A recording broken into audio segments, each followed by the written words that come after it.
Y habíamos dicho en el capítulo 9, el Rebbe planteaba que hay una relación, a pesar de que parecen dos cosas totalmente opuestas y locura siquiera pensar en una relación, pero el Rebbe la plantea, y esto es parte del asunto central de este Maimar, más allá de todas las explicaciones que dimos y del Midrash y qué sé yo. El Rebbe plantea que hay una relación, en resumen, para avanzar en el tema, hay una relación entre las explicaciones que dimos de Anna Nasiv Malka, este famoso Pikeach, este famoso tipo inteligente que dice yo me quedo con el rey. Básicamente, muy por arriba, las explicaciones eran, la número 1, que el Pikeach no elige idolatría. No elige idolatría, por lo que sea, o porque sabe que es como el hacha en manos del leñador, o porque sabe que es más veces muerte.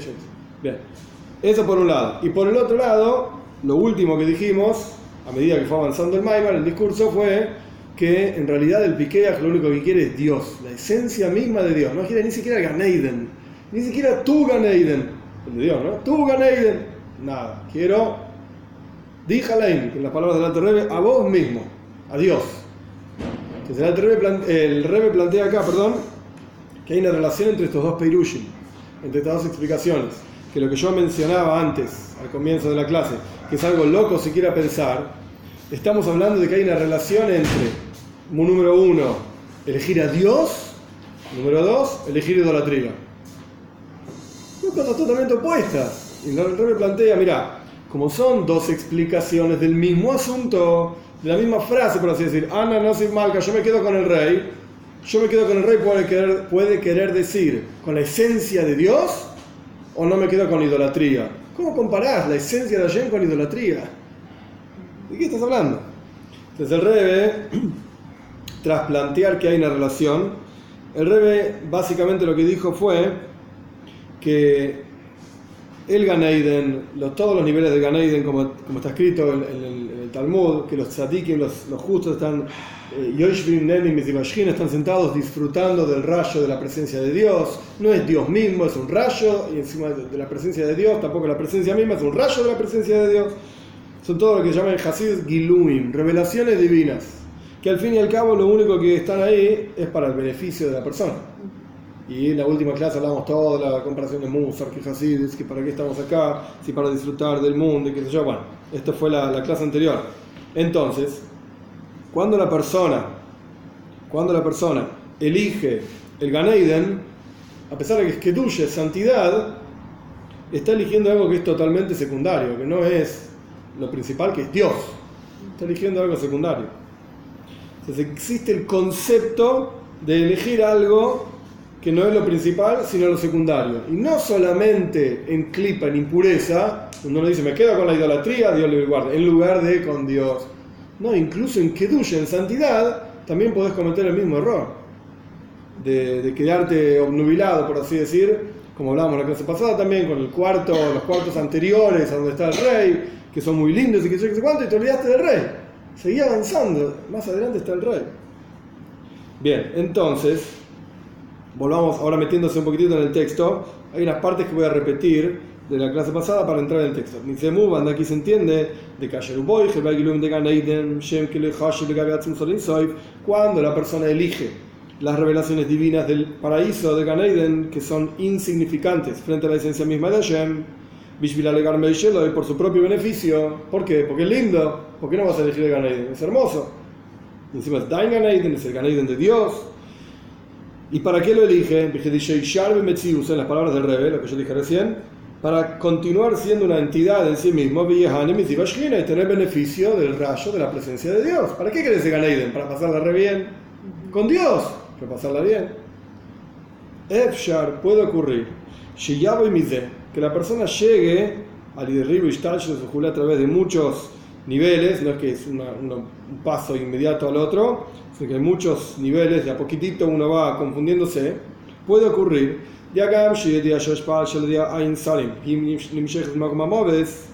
a pesar de que la persona sabe que la energía divina que viene de los 70 ministros, que eran los ángeles que estaban ahí por cada pueblo, etc., como ya expliqué la clase pasada, esa energía viene de un lugar que se llama esencialmente muerte, que es Rakulam Mishalfim, todos cambian, es muerte en realidad. como fue explicado en el 5º capítulo. Mikol Makom, vos lo sabés que eso no vale nada. Sin embargo, la persona va a querer más esa energía, a pesar de que es muerte esencialmente hablando, más que la Kedusha, la santidad. ¿Por qué? Para tener mucho flujo de energía. En otras palabras, vos sabés que está mal lo que estás haciendo, no importa, sabés que te va re bien con lo que estás haciendo. No es la esencia de Dios, no importa. ¿Es Kedusha? Vale, está todo bien. En otras palabras, yo no hago una mitzvah porque Dios quiere que haga una mitzvah. Yo hago una mitzvah para ganar un pedazo del Gan Eden, porque yo sé que se pasa re bien el Gan Eden, está buenísimo. Y ese Gan Eden de Dios, ¿y cómo llegas a ese Gan Eden? A través de una mitzvah, no es que llegas a través de matar a alguien, robar, etcétera, Dios libre y guarde. Una mitzvah es algo que Dios dice, que tiene que ver con Dios. Pero Dios es algo, en Yiddish dice Zaite que es algo secundario. Bueno, mirá, justo, ¿quién dijo la mitzvah? Dios. Ay, qué bueno, pero yo sé que a través de esto llego al Gan Eden. Eso es lo que yo quiero. Entonces, cuando la persona mentalmente ya viene preparado para elegir lo secundario por sobre lo principal, a través de esto puede ocurrir que termine eligiendo literalmente idolatría. Porque al fin y al cabo, ¿cuál es la única diferencia que hay entre idolatría y Dios? Que idolatría es algo secundario, no es importante, y Dios es lo principal. Porque al fin y al cabo, y esto lo charlamos también en alguna otra clase, ¿quién es el que le da fuerza de energía vital a la idolatría? ¿Quién es el que hace existir todo lo que existe? Dios. No hay otra cosa. Ein oid milvado, y no hay otra cosa excepto Dios. Lo único que hay es Dios. No hay otra cosa. No hay mundo, no hay nada. Dios es todo lo que hay. Y entonces existe idolatría. ¿Quién le da vida a la idolatría? Dios. ¿Para qué? Para que tengamos libre albedrío. Bueno, esto lo hemos charlado montones de veces. Pero el punto es que cuando uno se acostumbra a elegir lo secundario por sobre lo principal, a pesar de que puede ser en pavadas, en tonterías, el Gan Eden en lugar de la esencia de Dios, un juego de palabras, que Gan Eden, ya está, y listo. Hacer la mitzvah para ganar un pedazo de Gan Eden, parece una tontería. Ojo, porque a través de que te acostumbras a tomar malas decisiones, vas a terminar tomando una decisión totalmente errónea, totalmente equivocada. Lo mismo ocurre con el error de aquellos que sirven a las estrellas y los astros, etc. Consideran que los astros y las estrellas son una entidad en sí misma. Como ya explicamos, el Rebbe lo único que está haciendo es poner todo en orden. ¿Qué significa que los astros son una entidad en sí misma? O que la energía viene de ellos mismos, o que por lo menos tienen libre albedrío para dar o no aquello que Dios les dijo que den. Este era el error de los idólatras, que pensaban que los astros, etcétera, tienen una entidad y tienen una existencia, etcétera. Lo mismo ocurre en este caso, del hecho de que la persona quiere, volviendo al yehudí religioso con la barba y toda la bola, pero que piensa en el Gan Eden, no piensa en Dios. El hecho de que la persona quiere las revelaciones divinas que existen en el Gan Eden, y descarta, por así decir, la esencia misma de Dios. La persona le está dando una importancia a algo excepto Dios. El Gan Eden es importante.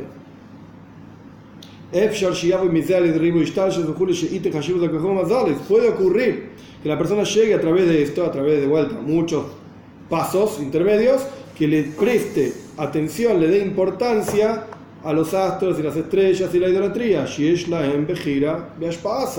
Y la persona va a terminar pensando, se va a confundir y va a terminar pensando, como dijimos en los primeros capítulos, que los astros efectivamente eligen si dar o no energía en este mundo. Más aún, y va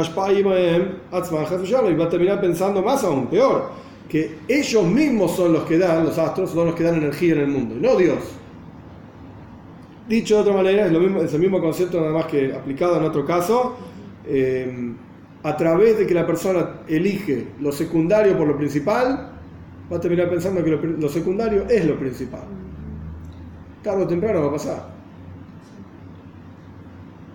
Y se va a olvidar totalmente de lo principal. Se va a olvidar que existía algo que era principal. Y solamente se va a quedar con lo secundario. Entonces, si la persona elige, en las palabras del Rebbe, el Gan Eden por Dios, por sobre Dios, vamos a terminar ¿qué diferencia hay entre elegir la idolatría por sobre Dios? Es la misma cuestión. Al final, teóricamente, es la misma cuestión. Cambia los nombres nada más, con la misma idea. Y podemos agregar, las palabras del Rebbe, inclusive cuando la persona quiere el Gan Eden, porque es el Gan Eden de Dios, no es que quiere el Gan Eden, yo qué sé, cosa, de Dios.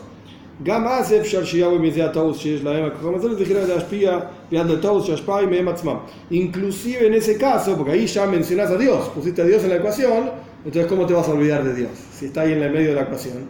Incluso así, cuando elegís el Gan Eden, porque es el Gan Eden de Dios, incluso así puede llegar la persona a caer en el error de que las estrellas y los astros, etcétera, tienen libre albedrío, e incluso en el error terrible de que ellos mismos generan energía y dan cosas al mundo excepto Dios. ¿Por qué? Porque de acuerdo a este error,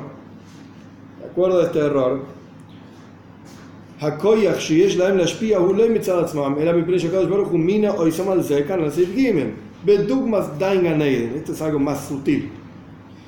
El error es que la persona piensa que las estrellas tienen libre albedrío, o que las estrellas y los astros ellos mismos dan energía. ¿Por qué la persona, el Rebbe explicó, por qué la persona llega a un error así? No porque de repente salieron los astros de la nada por sí mismos y ellos dan. No, porque la persona dice, no se olviden de Eloika de Eloikaya, la persona piensa existe un Dios por sobre todos los otros dioses, y ese Dios los puso, nombró a las estrellas y los astros para que se ocupen del mundo. Este era un error que los primeros idólatras hacían, así explicamos al comienzo del Maimar. Entonces, incluso si la persona pone en la ecuación a Dios, o sea, dice, este es el Gan Eden de Dios, entonces uno podría pensar, ¿cómo me voy a olvidar de Dios si es el Gan Eden de Dios? Sin embargo, aún así, la persona puede llegar a caer en el error de pensar que lo único que importa son las estrellas y los astros. ¿Por qué? Porque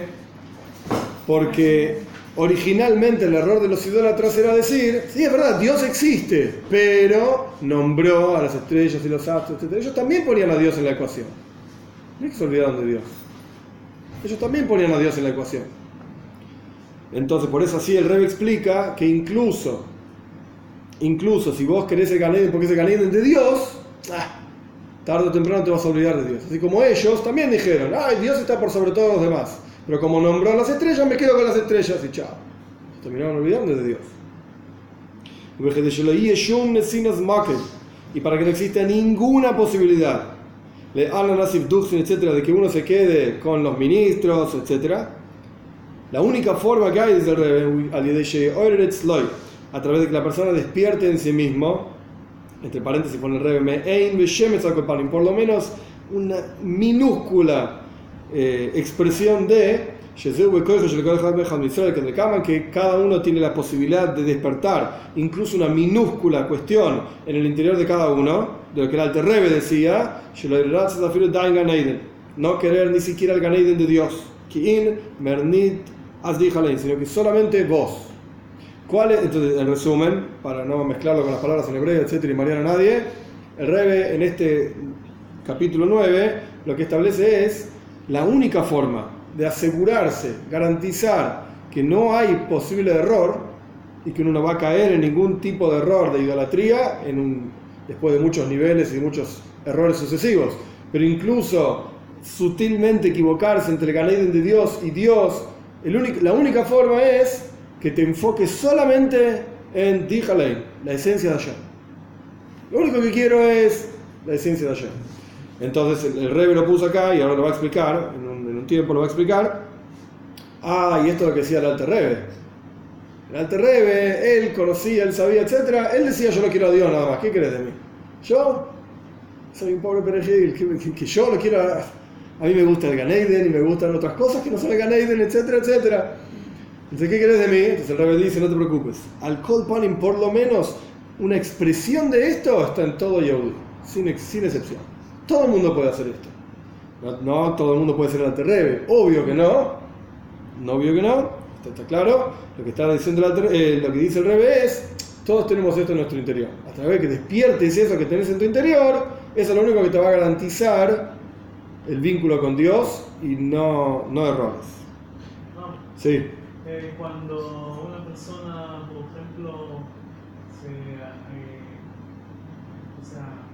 maravillar de la naturaleza y eso, Sí. ¿eso es idolatría? No, para nada. ¿Qué pasa? Hay un libro, se llama Joibes Alevabes, es hermoso, muy lindo. Libro del año 1300, 1400, Joibes Alevabes, las obligaciones del corazón. De Haya Ibn Pekudei, muy interesante. ¿En hebreo? Sí, claro que sí. Es un hebreo medio antiguo, porque el original es en árabe. Y después lo tradujo al hebreo. Otro. ¿Cómo era? Yehuda. Se me fue ahora el nombre de la cabeza, pero no importa. Ibn Tibon, ahí está, Yehuda Ibn Tibon. Bueno, lo tradujeron al hebreo. Es un hebreo antiguo. Un hebreo bastante raro. Vemos raro. Pero se entiende. Y hay pirush, se entiende. ¿De la naturaleza? No, lo que él habla es obligaciones del corazón, tiene varias partes, habla de Bitajón también, muy lindo, pero habla de un lugar, Shara Vejina se llama, el portal de la, hoy por hoy se podría decir meditación. ¿Lo tenés acá? No, el portal de la meditación, pero yo te lo busco y te lo mando. Está en internet. Está en internet, por eso, sí. Muy lindo, y él pone ahí, es muy sistemático, muy interesante como escribe, muy interesante. Muy sistemático, sí. Y él escribe ahí, entre diferentes cuestiones, que una de las formas de meditar en Dios es mirar la naturaleza. Mirar la naturaleza, observar a tu alrededor. Incluso trae, por ejemplo, entre paréntesis, de ahí sale, de este libro sale Maise Yadubo, Maise conocido, que incluso lo escuché en nombre de Rambam también, pero él sale de este Sefer, sale de este libro. Un rey que quería probar la presencia de Dios en todas las cosas y qué sé yo, entonces lo llamó al Jaja, un sabio, y el sabio le dijo, bueno, dame una pluma, una tinta, ¿sí? Un papel para escribir. Entonces el sabio empezó a hacer un dibujo, el rey se retiró del cuarto, el sabio hizo un dibujo y después derramó el resto de la tinta. Entonces llegó el rey, entra a su escritorio, ve el enchastre, ¿sí? La tinta derramada, qué sé yo. ¿Qué pasó acá? Entonces el sabio le dice, sopló un viento, no, cayó la tinta, cayó el tintero, es un enchastre. Entonces el rey mira y dice, pero acá hay un dibujo. Este dibujo no puede haber sido casualidad que sopló el viento y dice el dibujo, mirá el dibujo, es lindo, es un buen dibujo. El resto es verdad, es un enchastre, pero esto es un dibujo. Entonces el Jajam dice, ¿ves? Mirá el mundo a tu alrededor, ¿es un enchastre? No, está ordenado. Cada lugar, cada cosa en su lugar, cada criatura funciona como tiene que funcionar, el perro no se cree que es gato, el gato no se cree que es perro, y los perros tienen perros, y los gatos tienen gatos, y las plantas son plantas, y las piedras son piedras, y así sucesivamente, está todo hecho con jochma, con sabiduría. ¿Te parece que fue así? Casualidad, se chocaron dos partículas, Big Bang, acá estamos. Hay jochma, hay sabiduría en la creación. ¿Qué piensas? ¿Fue así nomás? ¿Casualidad? Porque esto es lo que plantea la idea, más allá de toda la cosmovisión y toda la bola que le quiera decir de la teoría del Big Bang, lo que plantea básicamente es que somos un producto de la casualidad. Que entre paréntesis, la probabilidad de que de eso salga lo que somos ahora es 0, no sé cuántos miles y miles de ceros y un pequeño 1 atrás de todos esos miles y miles de ceros. Bueno, pero qué sé yo, es la única explicación que encontramos. Acá estamos. Casualidad. Y a mucha gente, no sé por qué, Payot al Piseigel, racionalmente hablando no tiene sentido, esto les satisface más, a pesar de que en probabilidades es ínfima. Gornisht, 0. Eso satisface más que decir que hay un Dios y que hay Jochma, hay una sabiduría en la creación. ¿Por qué? Porque el Big Bang no te compromete a nada. Haz lo que quieras, si todo es casualidad. ¿Qué problema hay? No estás obligado, quizás tenés algunas cargas morales porque somos gente de bien y viste, nuestra familia nos crió como gente de bien, no andes matando gente, no andes, yo qué sé, estafando a todo el mundo, no hagas estas cosas. ¿Para qué? Entonces tenemos una pequeña carga de conciencia, si hacemos algo que está mal, Dios libre y guardia, mirá, no estuvo bien, que después nos acostumbramos y ya está, el Talmud dice esto también, ya está, te acostumbras y te parece como que está permitido. Pero eso es lo que surge del Big Bang. haz lo que quieras, está todo bien, no hay ningún problema. No hay compromisos, no hay juez, no hay justicia, no hay nada. No, hay un reduccionismo y hay no ganas de pensar, porque cuando llega Bueno, a la partícula, no, listo, no Ok, importa. pero ¿sabes qué? Científicamente hablando, no es una pregunta, de vuelta, científicamente hablando, no es una pregunta siquiera de dónde salieron esas partículas. Claro, no importa. claro. Científicamente hablando. Si vos sos religioso, ese es tu problema. Vos preguntaste tus preguntas de religioso, ¿de dónde salió esto? Yo, científico, no tengo por qué preguntarme de dónde salió. Porque no van a tener nunca la respuesta Pero si no la admiten. Pero la científicamente realidad. hablando, no importa. No pueden. Es como Newton que se le cayó la manzana en la cabeza. Científicamente hablando, Newton no tiene por qué explicar de dónde salió la manzana. No importa. El hecho es, manzana cae, gravedad, ok, listo. No importa de dónde salió la manzana. Porque la ciencia no se ocupa de eso. Ese es un clásico error de la gente que quiere decir que hay contradicciones entre ciencia y religión. Cada uno se ocupa de su campo. Cada uno se ocupa de su campo. Así como el religioso, hay niveles y niveles, pero no importa, no se pregunta por qué la manzana se cae. La manzana se cae porque Dios quiere que la manzana se caiga, ¿qué tanto lío? Hay respuestas religiosas igual, ¿sí? La Terrebe tiene toda una respuesta de la gravedad, y qué es la gravedad, no importa. Más allá de eso, el religioso no se pregunta por qué se cayó la manzana. ¿Se cayó? Porque Dios quiere que se caiga la manzana. Ashgaha protis, dice el Baal Shem Tov. Providencia divina, incluso como una hoja, vuela el viento, Dios lo está manejando. ¿Por qué se cayó la manzana? Porque Dios tiró la manzana. ¿Qué tanto lío? Y el científico dice, no, bruto. Gravedad, los cuerpos celestes y esto y lo otro. ¿Ok? Se ocupan de diferentes cuestiones. El religioso no se pregunta lo que se pregunta al científico. El científico no se pregunta lo que se pregunta al religioso. No hay contradicción, son campos diferentes. Así como no hay contradicción entre la medicina y la abogacía. Yo qué sé. Bueno, hay puntos donde se tocan la ética, ¿cómo es? La ética médica, yo qué sé.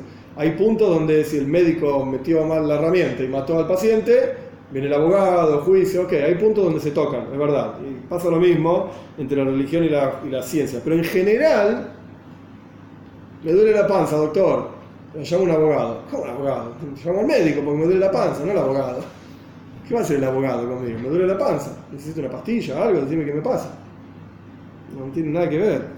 Yo tenía una profesora que era científica y era muy creyente y ella decía, Sí, para mí no es contradictorio, No, yo estoy estoy de acá acuerdo. para enseñarle a la gente que quiere aprender esto y no para enseñarle lo que yo creo y lo que yo siento. Estoy de acuerdo, yo estoy de acuerdo. Para mí no hay contradicción. Son campos diferentes incluso modelos diferentes de descripción de las cosas. Esto se ve muchísimo en los escritos de la Terrebe, en el Tanya mismo.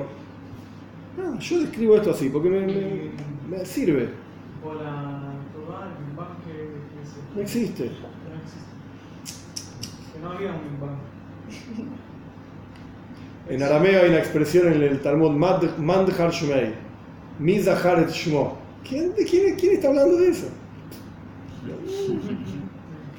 No aparece, ni existe. Hay quienes, religiosos y muy sabios, etcétera, quieren encontrar el Big Bang en la Torah. Existe, para mí son sin pavadas, pero esto es mi opinión personal, no tiene por qué estar de acuerdo ni nada por el estilo. Pero hay quienes sí buscan el Big Bang en la Torah, qué sé yo. Para mí es un error siquiera el pensamiento de buscarlo, porque hoy por hoy, esto lo hemos charlado muchas veces en Farbrengen también, hay, en mi opinión, esto nada más, hay un error en cómo se enseña la ciencia hoy por hoy.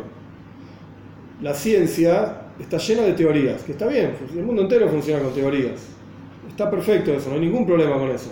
Pero nunca hay que confundir una teoría con una realidad, verdad absoluta. Nunca hay que confundir. Porque ¿sabes qué? En la historia de la humanidad hubo montones de teorías sobre cómo es el mundo. Que es cuadrado, que no es cuadrado, que hay elefantes sosteniéndolo, que es esto, lo otro, que es redondo, que es... Montones de teorías. Hasta que algún personaje, relativamente hablando, no hace tanto tiempo, salió en un cohete, miró para abajo y dijo, es circular. Hasta que lo vio, llamémoslo empíricamente hablando, ¿no? Con cuentas y con... Lo vimos, es una pelota, simplificando la cosa. El mundo es una pelota. Aparece esta idea también en la Torah. El mundo es una pelota. Zohar, qué sé yo.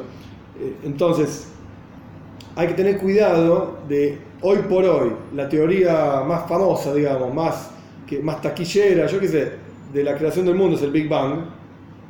Pero ¿sabes qué? Puede ser que de acá a 10, 15 años, 20 años, 50, 1000, no me importa, aparezca otra teoría que diga, el Big Bang, hoy, es como hoy en día decir el mundo es cuadrado. Hoy, cuán bruto puede ser para decir una cosa así. Pero en su momento pensaban que eran grandes científicos y lo decían y era Emes, era la verdad, el Big Bang es Emes, es la verdad. No que sé, de acá a 1000 años algún tipo dice, no, eran todas pavadas, no sabés cómo eran pavadas. Y nos vamos a reír de acá a 1000 años de la gente que decía que el Big Bang y qué sé yo. Es una teoría. Y está bien, en el mundo científico funciona esto. No hay problema. Se van planteando teorías que con el tiempo se van descartando. Porque apareció una novedosa, apareció una observación nueva, apareció un fenómeno nuevo, lo que sea. Descartamos todas las teorías anteriores, eran todas erróneas. Qué lástima, nos equivocamos hasta aquí. Vamos a empezar de vuelta. Y nadie tiene ningún problema con eso. No es que el científico es un burro.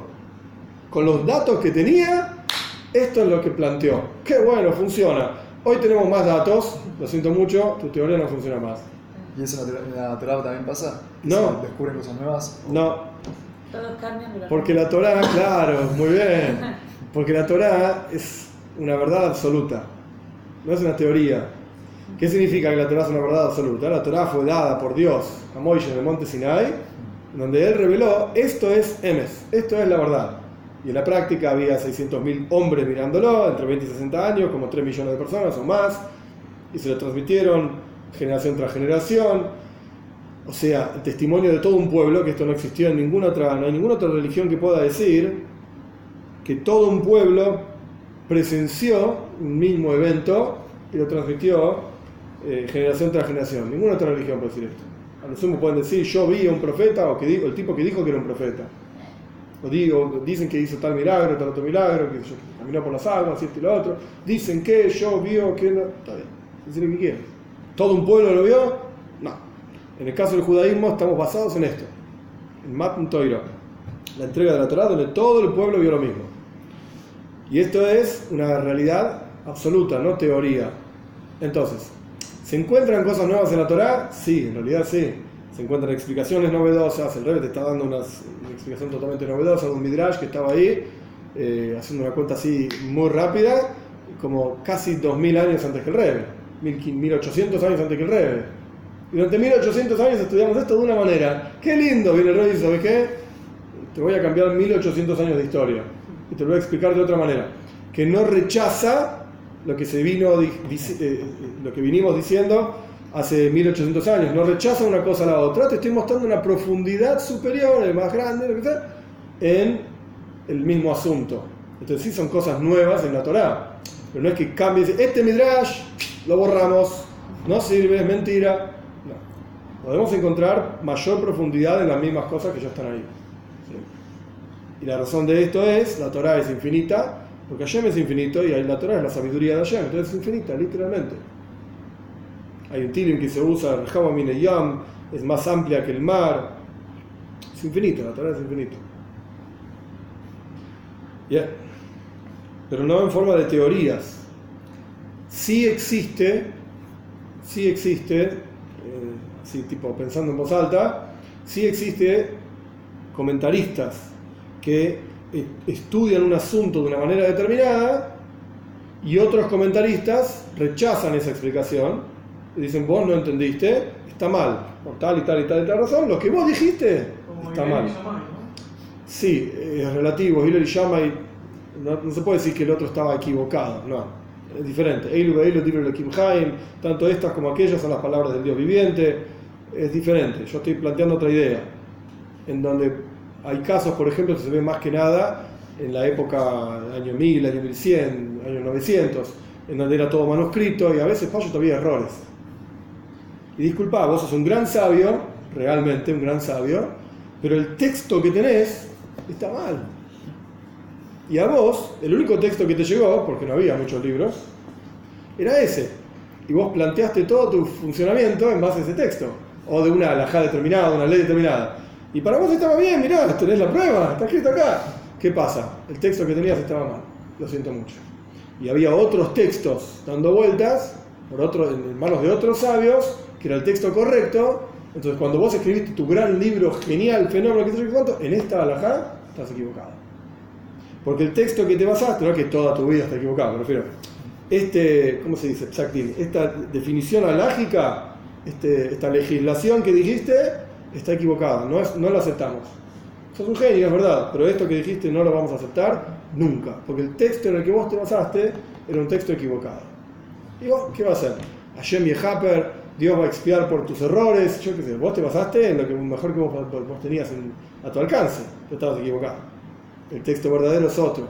Entonces, posteriormente, estamos hablando cientos de años después, algún rabino, en el caso, por ejemplo, Yosef Karo, el que escribió el Shulchan Aruch, año 1500, juntó todos los escritos de todos los rabinos y empezó a mirar y dijo, mira, lo que escribió y bueno, no estaba bien, pero está perfecto.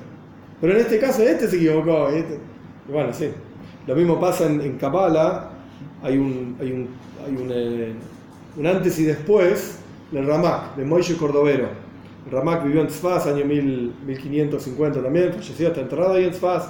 El Ramak escribió un libro que se llama Pardes Rimoinim, el Pardes, y uno de los trabajos principales, es un libro largo e interesantísimo, pero uno de los trabajos principales del Ramak fue, hasta el día de él, tomar todos los libros que había, todos los escritos que había de Kabbalah, todo lo que él pudo encontrar, que la mayoría eran manuscritos, a pesar de que ya estaba la imprenta, pero poco tiempo, digamos, no era tan difundida, qué sé yo, y empezó en su libro a decir, lo que escribió tal rabino, lo cita, esto está equivocado, esto no es emes, no es verdad, o es una visión muy sesgada de la cuestión. Entonces vamos a entender lo que él dijo, a través de entender, y empieza así a elegir y desechar montones de cosas que hasta el día de él no se sabía qué era y qué no era. Mirá, este rabino eran todos grandes genios, no eran perejiles que escribían cualquier cosa, eran realmente santos y puros y qué sé cuánto, pero la verdad es que no se sabía. Entonces escribió cualquier cosa, esto no va, esto lo desechamos, esto lo ponemos, lo sacamos, lo ponemos acá, esto lo explicamos así. Ramak en ese sentido hizo una especie de enciclopedia de Kabbalah seleccionando lo que va. Esto es la posta. Esta es la posta. Y a partir de él empezó de vuelta a desarrollarse, a escribir, sigue el Arizal, sigue la historia del pueblo judío. Pero fue un antes y después del Ramak. Porque había muchas cosas que estaban escritas que eran cualquier cosa. Estaba mal, ¿qué va a hacer? Y este rabino pensó que se entendía así las cosas, porque no tenía a su disposición textos y ideas y maestros, y entendía las cosas así, ¿qué va a hacer? Está mal, dice el Ramak, que esto no es correcto. No es la forma correcta de entender las cosas. Y lo dice sin pelos en la lengua, por así decirlo, sin problema. ¿Ok? Era el Ramak, obviamente. Nosotros no estamos ni en los talones, pero él sí tenía la capacidad de decir, esto va, esto no va. Y todo el mundo lo aceptó. Después apareció el Arizal con otro sistema, ok, pero en su momento es algo genial. Bueno, nos fuimos para cualquier lado. Vamos a volver al Maimar. Yud. Antes del Yud, de vuelta, la única forma de garantizar que uno no se equivoque es enfocarse en Dios, en Atzmus Alein, en la esencia misma de Dios. Podemos agregar explicación. Antes de continuar, esa es la relación que hay entre, si no elegís a Dios, es posible que elijas idolatría. Son dos cosas. Sí, pero una termina llevando a la otra por el concepto de elegir algo secundario por sobre lo primario, por darle importancia a algo que realmente no la tiene. Y esto, elección tras elección, va llevando a la idolatría. Y entre paréntesis, esto ya lo hablamos también, me parece, idolatría, no la confundan, no es agarrar el getch, que es un cacho de piedra, y decir, Dios, vos sos mi Dios, piedra, y traerle vino. Idolatría puede ser el dinero, puede ser la belleza, puede ser el teléfono celular. Hay gente que está todo el día, su vida entera, en el teléfono celular. Están los dibujitos al estilo Mafalda. En algún momento vi, no sé si la de Mafalda específicamente o no. Pero el nene queriendo ser celular. Un nene queriendo ser celular. ¿Por qué? Porque mi papá me va a dar bolilla. Todo el día con el celular. ¿Cómo me gustaría hacer un celular? Dice el nene. Un dibujito, imagínense una caricatura. Me gustaría hacer celular, porque ahí mi papá me va a hablar, me va a tocar, me va a decir algo. todo el día, así que la imagen es una especie de idolatría. No es literal, es una especie de idolatría.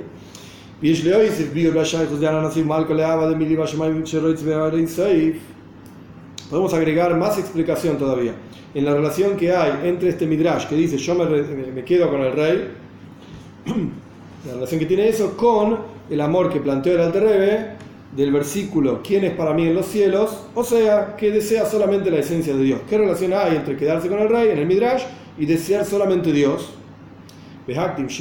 Primero tenemos que decir como ya mencionamos, el principal asunto de la idolatría es considerar algo que es intermediario como fundamental, como el fundamento de la cuestión. Tanto al respecto de los astros y las constelaciones, la realidad es que existen, ya lo hablamos esto también en las primeras clases, existen, pero son lo intermediario, como un hacha, a través de ellos, de las estrellas y constelaciones, viene la energía a este mundo. Tanto al respecto de ellos, que existen como intermediarios,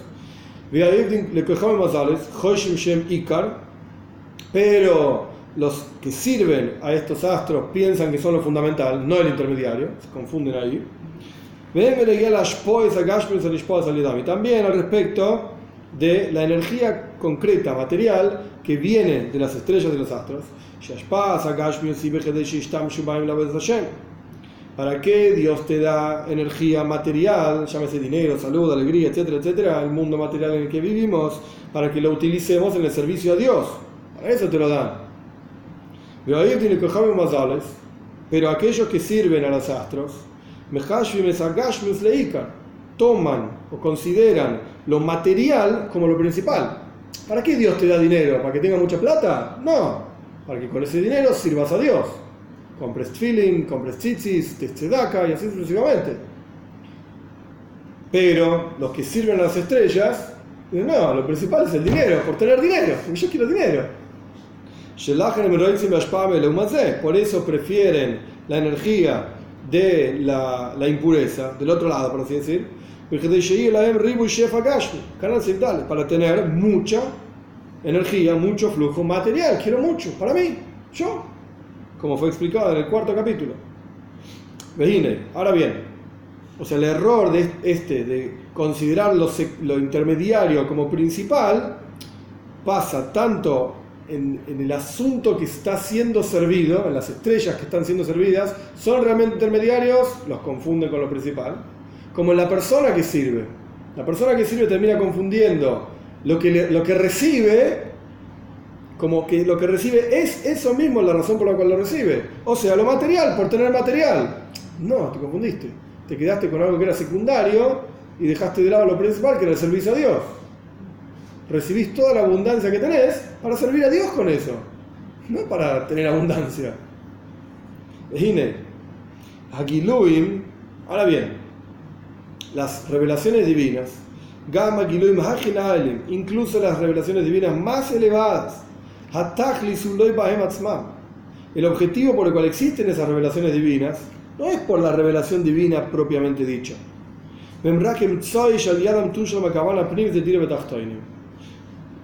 Todas esas revelaciones divinas son solamente un intermediario a través del cual se completa la intención más profunda de Dios de tener una morada aquí abajo en este mundo.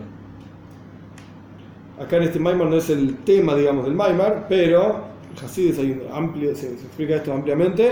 Hay varias razones que aparecen en los Farim de Kabbalah, de Musar, de por qué Dios crea el universo. Ahora no es el momento para todo el maíz pero la única razón que no tiene nada que pueda rechazarlo, que pueda contradecirlo, etc., es esta idea de Dira Betachtoinim. ¿Por qué creó el mundo Dios?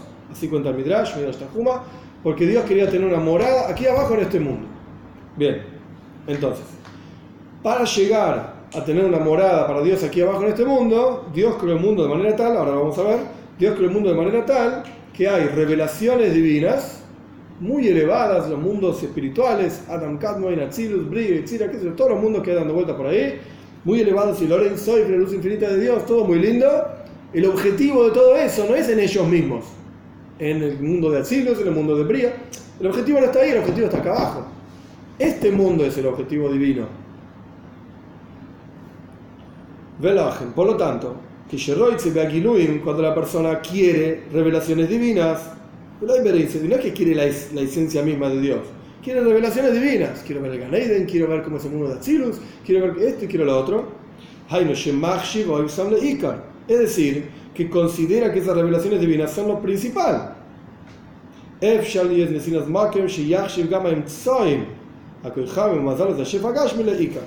Existe la posibilidad, es el mismo asunto que vimos antes, existe la posibilidad de que considere también los intermediarios, entre paréntesis, las estrellas y la energía material, como algo principal. Es el mismo error. Vos estás considerando algo que es secundario, algo que es intermediario como principal. Entonces, la única diferencia que hay es, ponemos Gan Eden o Dios. El Gan Eden es algo intermediario y Dios es lo principal. Yo me quedo con el Gan Eden. O cambiar las palabras y poner dinero o Dios. El dinero es algo intermediario para que vos puedas vivir tu vida sirviendo a Dios. Bueno, pero el dinero es lindo. Me quedo con el dinero y no con Dios. Es mamesh, idolatría, literalmente. Pero en realidad, o sea, uno no tiene como eso, elección, digamos, si todo viene de Dios. Sí. ¿Cierto? Entonces, si la gente va con la plata o van con otras cosas, en realidad eso es herramientas que Dios le pone. sí, claro. Incluso está escrito. Entonces es como aprender de algo o llegar a algo para salir de eso a otro lado, ¿no? Sí, pero la gente se queda estancada en el ejemplo que vos diste, en el dinero. Pero si se quedan estancadas porque Dios quiere que... No. Ahí, grave error, no, Shimon, no, grave error. Dios te da libre albedrío para que vos hagas lo que vos quieras con tu vida, literalmente, lo que vos quieras. Pero eso no quiere decir que todas tus elecciones van a ser buenas. Y no quiere decir, menos todavía, que todas tus elecciones son forzadas por Dios. No. Si yo te di a vos la capacidad de elegir, es para que vos elijas. No me vengas a decir a mí ahora que tus malas elecciones son culpa mía. ¿Cómo? Di a Dios, ¿no? Tus malas elecciones son culpa mía. ¿Cómo es eso? Yo te di a vos la capacidad de elegir. Y más aún, como yo decía antes, está escrito el Nisayon, la prueba de Ashirus, de riqueza, es más difícil todavía que la de Anius, que la pobreza. Más difícil todavía. Mucho más difícil. Entonces, yo te di, dice Dios, ¿no? Yo te di riqueza. Para dar un ejemplo, te di riqueza. Y vos decís, tengo tanta guita, voy a hacer más guita con esto. Y estás todo el día pensando en hacer plata y más plata, y esto y lo otro, qué sé yo, qué sé cuánto. Esa es tu elección. Yo te di el dinero para que vos ayudes a otros, de tzedaka, para que vos utilices ese dinero para comprarte un buen par de tefilin, para comprarte tzitzis, para comprarte una casa donde vos puedas hacer shiurim de toira, yo qué sé, para tirar ideas al aire. ¿Qué le da la mente? ¿Qué? ¿De dónde viene la mente? De la neshome, pero no pasa por ahí la cosa. Dios no te fuerza a tomar tus decisiones, de ninguna manera. El Rambam es un Ikar Godet. ¿Y las consecuencias de tus malas decisiones, sí las pone Dios? Claro que sí. Pero hacete cargo Claro. de tus decisiones. O sea, la mala respuesta es porque está marcando Dios que estás eligiendo mal. Pero no necesariamente. Porque esta es una pregunta clásica, ¿por qué a los malos les va bien, a los buenos les va mal? Es la clásica pregunta, es esa. Es la clásica pregunta y Dios le termina contestando a Iov. ¿Quién te cree que sos? ¿Naciste antes que Adam Arishon? Vos estabas ahí cuando yo creé el mundo, así le dice Dios a Iov. Le tira la mata básicamente, no entendés nada, le dice. ¿Quién te piensa que sos? ¿Dios? Yo soy, dice él, ¿no? Yo soy Dios, ¿no? Vos no vas a entender esto nunca, etcétera, etcétera. Bueno, el punto es que no necesariamente porque una persona tomó malas decisiones, estamos hablando en términos religiosos, sino que en términos religiosos, no porque una persona tomó malas decisiones va a tener consecuencias inmediatas, no, porque entonces no habría libre albedrío.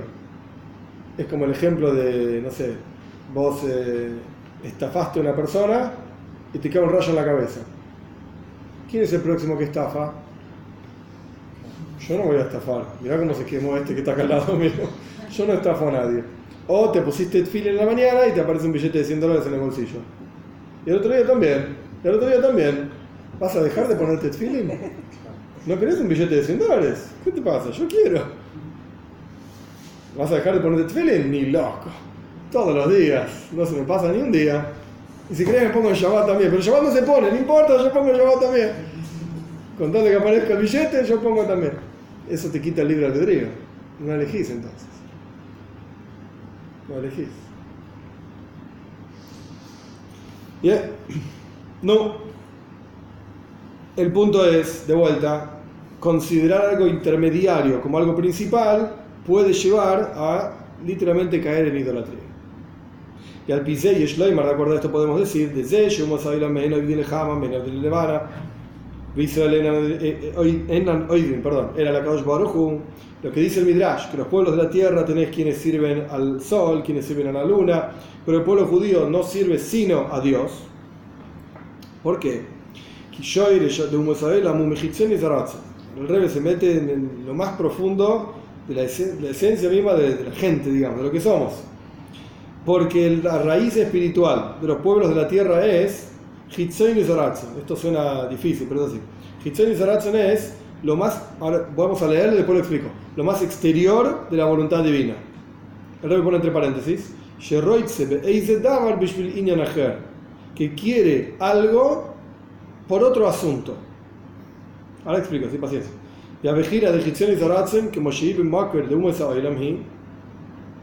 El nivel de lo exterior de la voluntad, como se vuelve ese nivel la raíz de los pueblos de la tierra,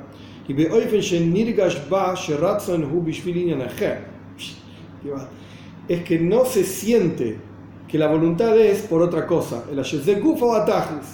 sino que este mismo es el objetivo.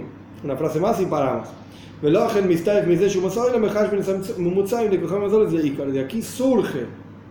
aquí surge que los pueblos de la tierra consideran a los intermediarios como algo principal. ¿Qué está diciendo el Rebbe? El Rebbe dice así, igual no terminamos toda la frase, pero el Rebbe dice lo siguiente. En la voluntad de una persona existen dos niveles. Se llaman Hitzoin y Zaratzon y Pnim y Zaratzon. Lo más externo de la voluntad y lo más profundo de la voluntad. Lo más profundo de la voluntad es el asunto mismo que uno realmente quiere. La motivación y la razón por la cual uno realmente actúa y hace cosas. Hitzoin y Zaratzon, lo exterior de la voluntad es no la razón por la cual uno hace las cosas, sino todos los pasos intermediarios necesarios para poder llegar a lo que uno realmente quiere. Por ejemplo básico, pero es un ejemplo. Yo quiero vivir. Esa es la verdadera necesidad y voluntad de cualquier ser humano normal, común y corriente. Yo quiero vivir. Para vivir hay que comer. Ok, entonces quiero comida. Para comer hay que comprar la comida. Y para comprar la comida hay que tener plata. Entonces quiero plata. Para tener plata hay que trabajar. Quiero trabajar. Para trabajar hay que tener algún oficio, tener que saber algo. Bueno, ¿quieres estudiar algo? Si vos realmente querés estudiar, decime la verdad, ¿vos querés trabajar? ¿Vos realmente querés ir al supermercado a comprar, disfrutar de eso? Vos lo único que querés es vivir. Pero hay montones de cosas que voy a tener que hacer para poder llegar a ese punto de vivir. De sentarme en mi casa y comer. Entonces, Pnim y Zaratzon, lo más profundo de la voluntad esencial de toda persona es: yo quiero vivir. Punto. Ahora, para eso necesito, de vuelta, comer, plata, un trabajo, conocimientos, estudio, montones de otras cosas que se llaman Hitzoin y Zaratzon. No vivo por eso yo no vivo para trabajar, yo no vivo para comer tampoco. Si yo pudiese vivir sin comer, pues sí, no como más. No vivo por eso. No es. Hay gente que se confunde y dice: yo vivo para comer. Esto es, amejaye, como y no para más. Hay gente que vive así, son así de grandes. ¿Cuál es el error de esa persona? Esa persona considera lo que es intermediario como principal. Se confundió, por montones de razones, pero se confundió. Lo principal en la vida no era comer, era vivir. Pero vos confundiste, sacaste y dijiste que tu pnimi yosaratza, lo más profundo de tu vida es comer. No es eso. O está el workaholic, entre comillas, el alcohólico del trabajo. No puede parar. Está todo el día trabajando y cuando se va del trabajo sigue con el teléfono llamando y poniendo y sacando. Se confundió. No entendió que el trabajo no era más que un intermediario para, bueno, tener dinero, para poder comprar las cosas, para pagar las cuentas, para vivir al final. No, el trabajo es lo principal. Entonces el tipo pasa horas y horas y horas, no duerme, todo el día en eso. En error, entre Pnim Yosaratzen y Hitzai Yosaratzen. Ahora bien, en lo que dijo el Rebbe, ¿por qué Umois Oilam? Que ya expliqué varias veces, es un simbolismo, ¿sí? Es un simbolismo. No hay que ir por la calle y decir, ese tipo que no es judío, ese gentil, no ese es el punto. ¿Por qué Umois Oilam? Como dice el Midrash, los pueblos de la tierra eligen lo secundario por sobre lo principal, porque esencialmente son creados, su raíz espiritual es de un nivel que se llama Hitzon Yosaratzen, lo secundario de la existencia. Lo secundario de la existencia. Dios no los crea, los pueblos de la tierra, por los pueblos de la tierra mismos, sino que son un intermediario para otra cosa. Entonces, automáticamente la existencia de esa persona es, yo mismo soy un intermediario para otra cosa, automáticamente elijo intermediarios. Lo que me suena, lo que me gusta, lo que me hace vibrar es intermediarios, por eso eligen intermediarios. ¿Esto quiere decir que no están en condiciones de elegir otra cosa? No, pero tiende a elegir intermediarios, porque es creado de un nivel en el cual él mismo es un intermediario. Y el Rebbe agrega acá un detalle muy interesante: en ese nivel de intermediario no se siente que es un intermediario, sino que se siente que es la cosa misma.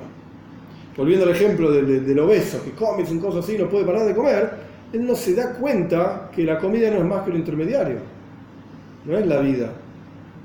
No es que el tipo sabe que es así y sin embargo come. Bueno, hay casos y casos, ¿no? Pero en general, para tomar el ejemplo que estamos explicando acá, el tipo no siente que la comida es un intermediario para la vida.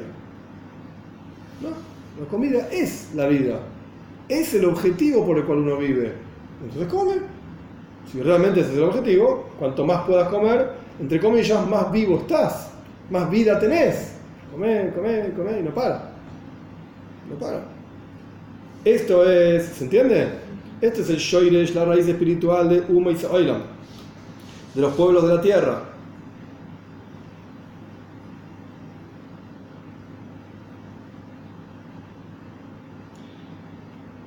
Y la raíz espiritual del pueblo judío es lo más profundo de la voluntad de Dios.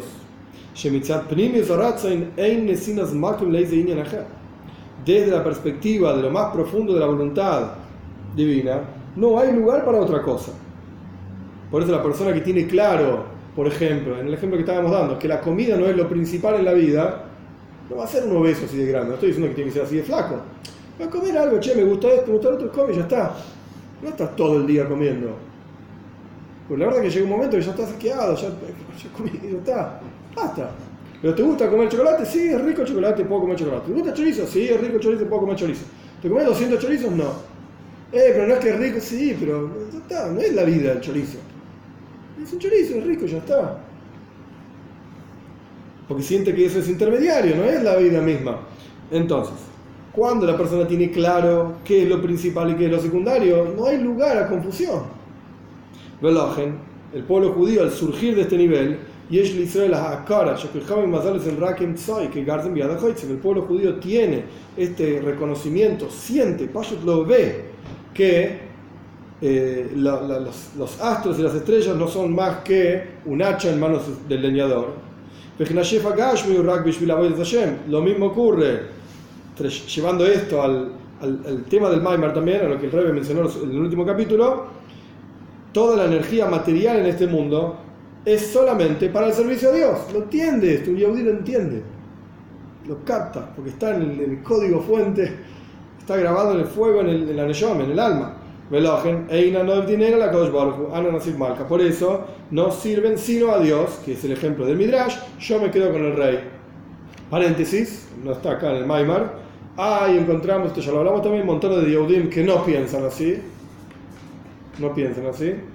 Montones de Yehudim obesos, montones de Yehudim que corren tras la plata, corren tras la belleza, esto, aquello, cualquier cosa, menos lo que está diciendo el rey acá. Ok, pues están confundidos. En potencial, internamente hablando, está en condiciones de elegir otra cosa. Está confundido.